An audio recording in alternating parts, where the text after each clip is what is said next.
ask you 2 questions before I end off here. I want you to give me one team that you think is extremely overhyped, that you don't understand and you think that they're going to completely flop next year, and then conversely, a team that everybody's sleeping on that you see taking that Commanders/Texans level jump, these last 4 Broncos last year, that kind of jump. When we're talking about overhyped, I've talked about Buffalo. I don't know if I've talked about it on the pod, but I've talked about it with you. People expect Kansas City to take a small step back in terms of record because a 1-loss, 2-loss year, whatever it was last year, that's non-replicable. Going back to the Super Bowl, that's very difficult to do. Buffalo is more primed to do the same things for the same reasons because there's a lot of gaps on the roster. They're cheaping out in a lot of areas because the truth is, like, their quarterback has kept them in this Super Bowl contention solely, like, by himself for a long time. The Maxwell Harrison pick was a reach. Will Johnson is there. If you're looking for an answer at corner, he's there. If you're looking for the best defensive player on the board, Jahad Campbell is there. You signed Joey Bosa, so you have Joey Bosa and we forgot his name in the last Greg Rousseau. We forgot his name in the last episode. To a 4-year, $20 million a year deal, like that was crazy. That's not light for a pass rusher. That's like maybe top 10, top 12 pass rusher money for a rotational pass rusher too. Like 8 sacks or something last year, 6 sacks. Yeah. You don't really have an answer at linebacker. You don't really have a strong D tackle. You don't really have a league average safety. I get you need to address corner, but don't go get the fastest guy. Go get the best guy, man. Will Johnson is there. There were injury concerns there, to be fair. And there are, but if you're looking for a Hail Mary, I think that's your Hail Mary. Just get him ready by September, whatever. Sure. Offensively, James Cook is on the way out.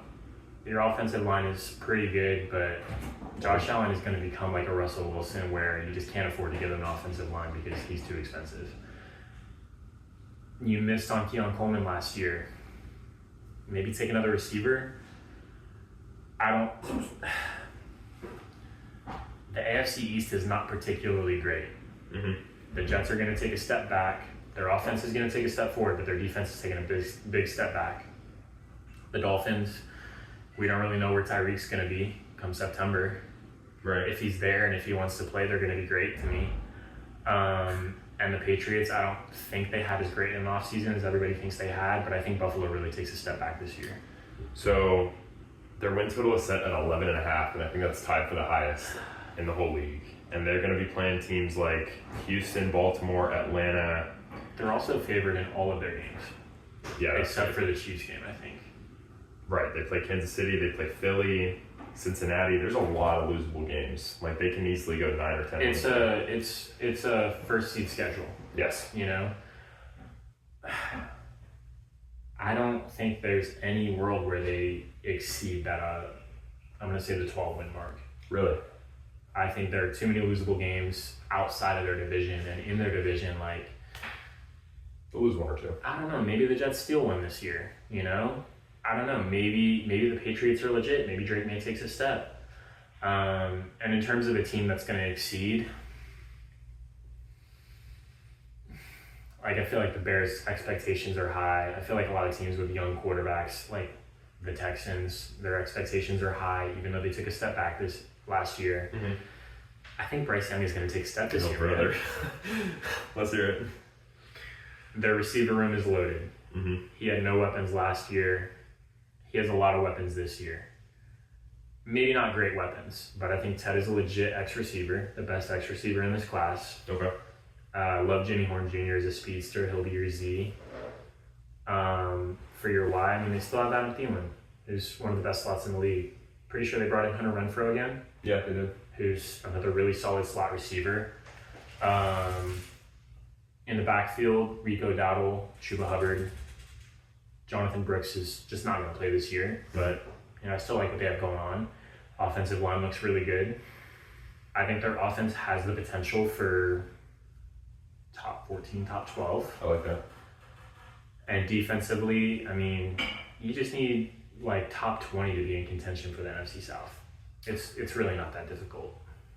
I like this Panthers take more than I like the Buffalo take, and I say that because as a Miami fan, no matter how many times I've doubted Buffalo, they always seem to take care of business against the inferior teams. So with Carolina specifically, so their line is at 6.5 for the year, and they have a tough schedule. I'm not gonna lie to you. Just the second half: Chiefs, Bucks, Lions, Vikings, Broncos, Packers, Commanders, Saints. Saints might be the only winnable game in that stretch. So I want to get behind the Panthers with you, I really do. But it's tough. That they do have a tough schedule. The early half isn't as bad, but a lot of tough teams on there. Yeah. But they're tougher, man.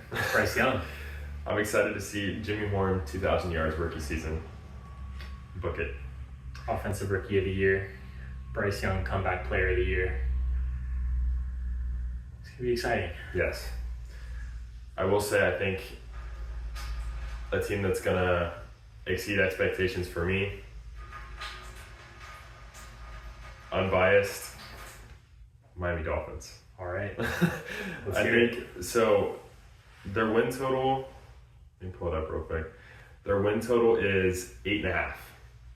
And we've seen Tyreek Hill getting in the lab this offseason, rehabbing the wrist injury. I think we see a lot closer to a 2023 version of Tyreek than we do last year. Been waiting for the Jalen Waddle bounce back season for 2 years now, but it's coming.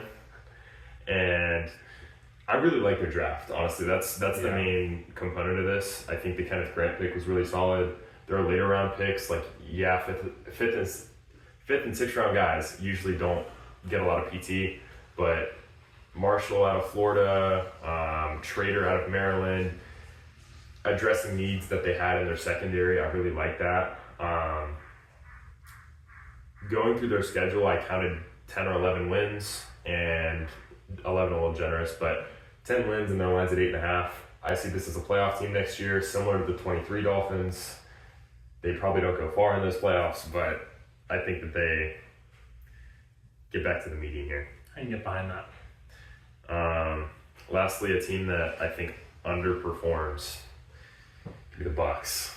I think the Atlanta Falcons take over that division with a monster year from Michael Penix. I think without Liam Cohen, Baker Mayfield regresses a good bit. You got an old Mike Evans, barely cracked 1,000 last year. Old injured Chris Godwin, who knows what he's going to be next year. Emeka Egbuka. Right. He was our favorite receiver in the draft. Yeah. But to me, that just goes to show that they have no faith that Chris Godwin is going to be playing another, maybe even a season. Kind of same thing with Mike Evans, you know. I think they sign these deals kind of just as a cuff, just as like a, hey, in case we don't get our guy. But even then, there are huge needs on this team. This is a team that has been in playoff contention just because they play in such a bad division. It's no longer the worst division in football, though, because there are a lot of future QB1s or current QB1s that are on the rise in Michael Penix and Bryce Young. I don't really think Tyler Shuck is going to be around very long, but like, man, Baker's got 2 years left on this deal. Is he going to clean up this turnover problem ever? I think it gets worse, to be honest with you. Because he's losing protection and he's losing he's going to lose weapons more than likely after this year. And defensively, they didn't make great strides in the draft. I feel like that first round pick should have been used defensively. Right, and with your point about the weapons, you know, signing them as injury protection, signing that big of a deal that they gave Chris Godwin for injury protection doesn't make any sense to me. You could have went and got a guy like Amari Cooper for 1 year 10 mil, 1 year 15 mil. Yeah. And probably had an increase in production at that spot anyway. Older defense as well. I don't know. I think they regress on all fronts, specifically with Baker, though. Yeah, I would agree. Bucky Irving, though. Bucky Irving, 6 million yards this season. There we go. Book it. Appreciate you guys for watching, and we'll catch you in the next one. This has been Blitz Gigs Season 2, Episode 1.